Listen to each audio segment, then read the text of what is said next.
Right, ఇక బండి భగీరథ్కు ఇవాల్టితో police custody ముగియనుంది. వరుసగా 3వ రోజు భగీరథ్ను పోలీసులు విచారిస్తున్నారు. ఇక పోక్సో కేసులో కీలక విషయాలు పోలీసులు సేకరిస్తున్నారు. భగీరథ్ను మరోసారి పోలీస్ కస్టడీకి తీసుకునే అవకాశం ఉన్నట్టుగా తెలుస్తోంది. రైట్, ఇదే అంశానికి సంబంధించి మరిన్ని డీటెయిల్స్ అందించడానికి కుమార్ సిద్ధంగా ఉన్నారు. మా కరెస్పాండెంట్ కుమార్ సిద్ధంగా ఉన్నారు. కుమార్, చెప్పండి, 3 రోజుల పాటు కూడా బండి భగీరథ్ సంబంధించినటువంటి విచారణ జరుగుతోంది. ఏమైనా కీలక అంశాలు బయటకు వచ్చాయా? సంబంధించిన అప్డేట్స్ ఏంటి? సైరామ్, అయితే పోక్సో కేసులోని బండి భగీరథకు సంబంధించి ఈ రోజు కస్టడీ అయితే ముగియనుంది.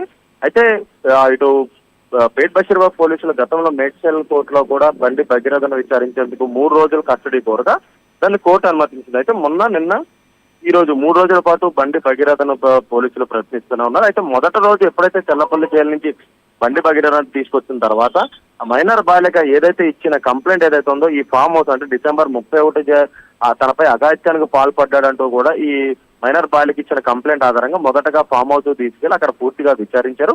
ఆ తర్వాత డీసీపీ స్థాయి అధికారి పర్యవేక్షణలోని ఏదైతే విచారణ కొనసాగింది, ముఖ్యంగా ప్రభుత్వం కూడా సిట్ ఏర్పాటు చేసింది కాబట్టి ఏదైతే డీసీపీ స్థాయి అధికారి కూడా బండి భగీరథ ప్రశ్నించారు. అయితే నిన్న కూడా చాలా కీలకమైన విషయాలు ఏదైతే బండి భగీరథ నుంచి రాబట్టినట్టు తెలుస్తుందో. అయితే మొదటగా ఆ అమ్మాయి ఎప్పుడు పరిచయం అయింది, ఆ తర్వాత ఆ ఫ్యామిలీ ఎప్పుడు పరిచయం అయ్యారు, అయితే వీళ్ళు ఎప్పుడెప్పుడు ఎక్కడ వరకు వెళ్ళారు, అంటే ఆ అమ్మాయి ఇచ్చిన స్టేట్మెంట్ ఆధారంగా ముఖ్యంగా బండి భగీరథను అయితే ప్రశ్నించారు. అయితే బండి భగీరథతో పాటు అతని స్నేహితులు కూడా ప్రతి చోట ఉన్నారు కాబట్టి వాళ్ళ కదలికలపై కూడా ఇప్పటికే ప్రశ్నించినట్లయితే తెలుస్తుంది.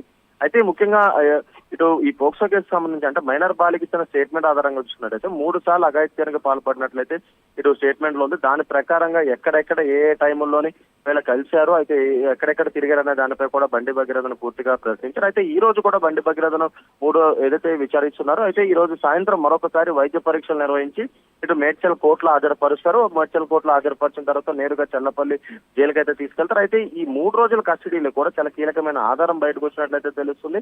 అయితే టెక్నికల్ ఎవిడెన్స్ కావచ్చు, అంటే బండి భగీరథకు సంబంధించి ఫోన్ డేటా కావచ్చు, అంటే గతంలో ఎప్పుడైతే అరెస్ట్ చేశారో అప్పుడు ఇచ్చిన ఫోన్ దాంట్లో కూడా ఎటువంటి డేటా లేదు. అయితే ఈ ఫోన్ డేటా ఆ సమయంలో ఏ ఫోన్ వాడారు, అయితే ఏ సిమ్ వాడారు అనే దానిపై కూడా పూర్తిగా ఆరా తీస్తున్నారు.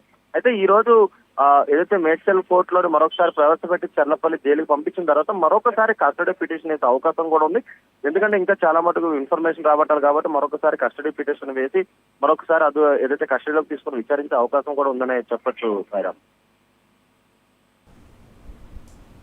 Right, thank you Kumar.